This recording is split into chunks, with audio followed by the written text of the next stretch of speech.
and the omnibus. So I was forced into the Archers when I was a child. And look, it's come back to bite me later on. I'm awash with this stuff. The Archers is the world's longest-running radio show, with more than 15,000 episodes broadcast. Despite being a rural flavor show, The Archers is recorded in the heart of... Okay, let's unpack this. We've got two really quite dramatic domestic situations happening at the same time. Yeah, wildly different on the surface. Exactly. So first, you have a son. He's in prison, finds love. And his mother is, well, let's just say she's not pleased. Not pleased is putting it mildly. And then, totally different scene, a beloved local band trying to get back together. But it's not quite smooth sailing there either. Not everyone's singing from the same hymn sheet, so to speak. And what's so interesting, I think, is how both these stories really turn on, well, strong first impressions, right? Yeah. And these deeply held opinions people have. Yeah, and just that basic human thing of struggling to accept something new or maybe rejecting it outright. Absolutely. So today we're diving deep into the sources, getting a kind of front row seat to how this is all playing out. Right. Our mission, as always, is to pull out the key bits, the really important nuggets from these conversations. Give you a shortcut, really, to understanding the family dynamics, the judgments, and just how unpredictable love and, well, legacy can be. Expect some surprises, I think, and definitely a few aha moments along the way. Okay, so let's start with the first situation, this curious case of George and Amber. It's a prison romance, basically. Yeah, George is inside, and somehow he's got himself this new girlfriend, Amber. And his mother, Emma. Her reaction was immediate skepticism. Oh, big time. Her first thought was literally, how's he managed that? George is behind bars. How's he got himself a girlfriend? Total disbelief. And her first impression of Amber herself wasn't exactly glowing, was it? Fierce is the word I'd use. Fierce first impression. She described her visually as orange. Orange. Orange. Loads of makeup, she said. Wow. And false lashes, an inch long, I swear. An inch long. Apparently. And her hair looked like she irons it. Emma basically just summed her up as an absolute disaster after one look. Wow. That's quite a judgment based purely on appearance. It really is. And then there was that incident in the car park. Ah, yes, the boomer incident. Right. Emma says Amber called her a boomer during some kind of encounter, which Emma strongly denies, based on her birth year. Vehemently denies it. But that little comment, true or not, it just cemented Emma's view of Amber, solidified that negative first impression. Okay, so that's Emma's very strong, very negative take. Yeah. But how did Amber actually connect with George in the first place? It wasn't just a random meeting, presumably. No. It started, interestingly, with social media. Amber apparently started following George after that whole hay bale challenge thing. Oh, right, when he was briefly famous. Everyone's hero. Exactly. And then, once he went to prison, she started writing to him letters. Writing to him in prison. And what did she say? Well, according to George later, she told him it was a miscarriage of justice and that she was on his side. Powerful stuff to say to someone in that situation. Definitely a way to build a connection, wouldn't you say? For sure. But Emma wasn't buying any of it. Not a bit. She found the whole thing creepy. You know, asking what kind of girl writes to a man in prison. And she even suspected ulterior motives. Didn't she wonder if Amber was actually after Will, George's dad? She did. Which shows you just how deep that suspicion runs.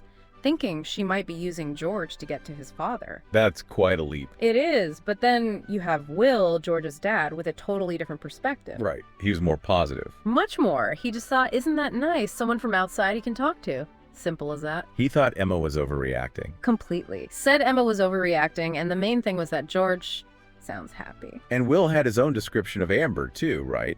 Less dramatic than Emma's. Yeah, much more mundane, really. Just facts. Wears fake tan, drives a yellow beetle, works at Borchester Farm Supplies. Oh, and she's blonde. So the same facts, like the fake tan, but seen through totally different lenses by Emma and Will. Exactly. Shows how bias shapes perception. And Emma's still worried she might be a gold digger. Even though Will pointed out that, well, they're hardly rolling in it, so Amber would be barking up the wrong tree. Precisely. Will tried to be pragmatic about it. So amidst all this family drama and conflicting views, how does George himself feel? Is he aware of how his mom feels? Oh, he seems totally consumed by the romance. He's described as head over heels. Really? Loves her? Thinks she's the one? Yep, all of that. Says he loves her, thinks she's the one. and claims it's not new either. Says it's been going on for months. Already been 4 months, I think he said. 4 months. So a significant relationship in his eyes. Definitely. And he seems to be actively countering his mother's suspicions, too. How so? Well, remember Emma's gold digger fear? George brings up Amber's background. Ah, right. What did he say about that? He says she comes from a really good background. Her mom and dad are minted. Apparently, they own that big car showroom by the bypass. Okay, so his point is she doesn't need their money. Exactly. That's the information George uses to try and, well, disprove his mom's theory. Whether Emma accepts it is another matter, of course. And what about the car park incident? Did George know about that? He did. He actually told Amber about Emma being, quote, rude to her. Oh, interesting. And Amber's reaction? According to George, Amber's prepared to forgive and forget. Really? Yeah, and she apparently put Emma's behavior down to the stress of visiting the prison. That's quite diplomatic. Or maybe strategic. Reframing it. Could be. It certainly puts Amber in a more understanding light. George is definitely trying to smooth things over, or at least manage the narrative. But he's also pushing for a meeting, isn't he? Despite knowing how reluctant Emma must be. Oh, he's insisting. Wants Amber to come to their house for tea.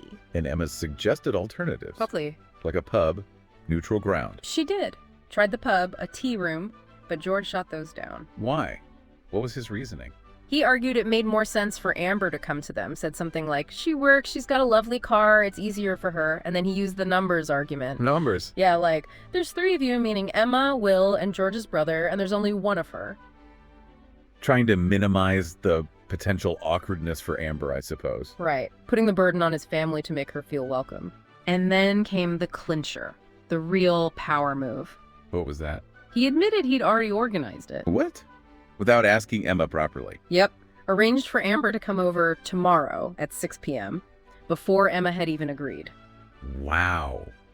How did he justify that? His line was, I knew she would, didn't I? Just assuming his mom would cave. That's gold. Talk about forcing her hand. Asserting his independence, maybe? Even from prison. It certainly seems that way. A real shift in dynamics there. Okay, let's shift gears now. Leave that family tension simmering for a moment. And look at this other situation, the band reunion. Dross. Right. The local legends, Dross, they're looking to make a comeback. But there's a big snag. Ed, a key member, isn't involved.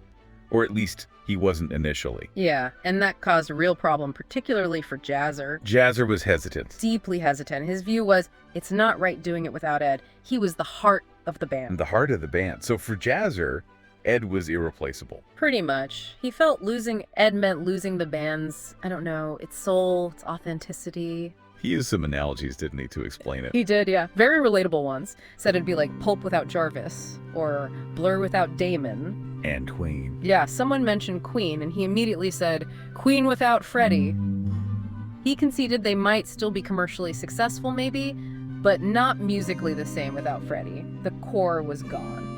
Okay, so Jazzer sees it as fundamentally wrong without Ed, but Fallon had a completely different perspective, much more optimistic. She saw it as an opportunity. Exactly. She called Dross without Ed a chance for a new lease of life, a reinvention. She thought reviving the band was an amazing idea, full stop.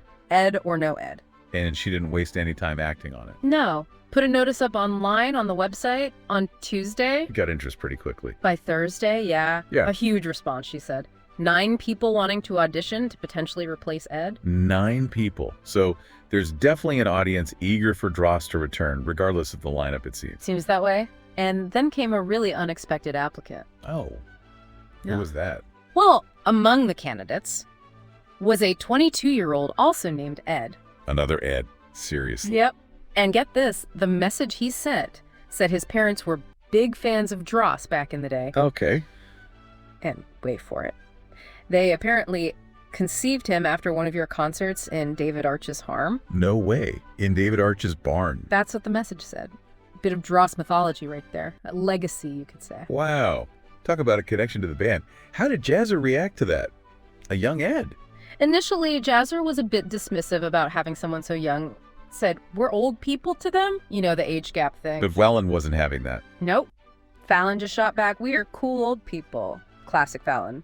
Pragmatic, confident. Cool old people. I like that. Yeah. But just as they're processing this new Ed, The plot thickens considerably because the original Ed turns up unexpectedly. and he wasn't happy. Visibly upset, apparently. He went straight for Jazzer, accused him of having a lot of front. For doing what? For advertising for a replacement without talking to me first. Right. Even though he'd previously said no and wasn't answering calls. Exactly. It didn't matter to Ed in that moment. He felt betrayed. He reminded them, Dross was my band. That feeling of ownership. Yeah. It runs deep, doesn't it? That- Even after stepping away. Definitely. Loyalty, history, creative ownership, it's all tangled up.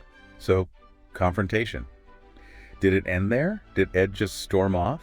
No, actually. After the initial outburst, he seemed to, well, reconsider. What changed his mind? Or made him think again? It sounds like the idea of creating new music was key. He mentioned writing new songs and all the life experience we've got now that we can put into them. So the creative spark. The potential for something new, drawing on their shared history. That seems to be it. The lure of making music together again, perhaps with a new depth. And Jazzer. Did he welcome him back with open arms immediately? Well, Jazzer, being Jazzer, couldn't resist a little joke first. Oh, yeah. Told Ed he'd have to audition along with the rest of them. He did it. He did, but apparently quickly said it was a joke. Just lightening the mood, I suppose. Thank goodness. So Ed's potentially back in. Looks like it. But the interesting thing is, they still need another member. The auditions are still happening. Oh, so it's not just about replacing Ed anymore. No. It seems like even with Ed back, they're open to adding someone else. Names like Nate, Trace, Ash were mentioned as people who might audition, people with talent. So Dross might actually expand, evolve, not just go back to how it was. That seems to be the possibility now. A reinvention like Fallon wanted, but maybe with the original heart still there. Okay, so pulling these two threads together, George and Amber, Dross reuniting. What are the big takeaways here? Well, it strikes me how powerful those first impressions are in both stories. Emma's instant judgment of Amber based on looks, Jazzer's initial feeling that Dross couldn't exist without Ed. Right, these really strong, immediate reactions. But then you also see how new information, or maybe just sheer persistence, can challenge those initial takes. George pushes back with Amber's background, Ed returns, and makes Jazzer rethink. So, first impressions aren't always the final word. Definitely not. They're powerful, yeah, but the stories show they can be overturned, or at least complicated, by what comes next. It highlights how tough it is to move past those preconceived notions, but, sometimes you have to. And what about the power dynamics? That really stood out for me. Oh, absolutely. George basically bulldozing his mom into meeting Amber. Yeah, taking control. And Fallon pushing her vision for the band, even when Jazzer was hesitant. It really makes you think about individual agency versus group loyalty, doesn't it? How do you balance what you want with what your family or your bandmates expect or need? Especially when those loyalties feel really strong, really ingrained. How much do you push? How much do you compromise? And then there's the role of outside forces, things you might not even think about. Like Amber finding George on social media initially. Exactly. Or that website ad Fallon put up for Dross auditions. These aren't huge dramatic events in themselves, but they act as catalysts, They set major changes in motion. Just small ripples that turn into big waves. Precisely. It's a good reminder that everything contributes to the bigger picture. Every little interaction or piece of information. So as we wrap up, we're left with these two situations still kind of hanging in the balance. Very much so. Still unfolding. Will George and Amber's relationship survive Emma's intense scrutiny? That meeting is going to be tense, presumably. Understatement of the year, probably. And can Dross actually find that new lease on life? With Ed back, but maybe also with new members. Can they recapture the old magic, but also create something new? It really brings up this fascinating question, I think, about what makes something irreplaceable. Emma sees Amber as entirely wrong. Jazzer initially saw Ed as the absolute core. The one true girlfriend, the heart of the band. Right. But both situations are challenging that. They suggest that maybe the essence of a relationship or a band or whatever it is, maybe it's more resilient than that. Maybe it can be reinvented or survive even if others disapprove, or even if a key piece changes. So can a bond, romantic or creative, really be limited by what others think, or even by who's involved at any given moment? That's the question, isn't it? If it's strong enough, can its core essence truly be lost, or is it just transformed? What makes something truly essential, and can that essence adapt and change? Something to definitely mull over. Thanks for listening, everyone. Join us for the next deep dive. So, what are you doing now? Just getting ready for the next episode. Just And, moving mics around. So, what do you do? I do the spot effects on the archers. Any Are you what we movements call Foley then? and- kind of. Yep. Okay. And these are all part of the paraphernalia of production. Yep. That's the ball bar. That's. This one. Yep. That's.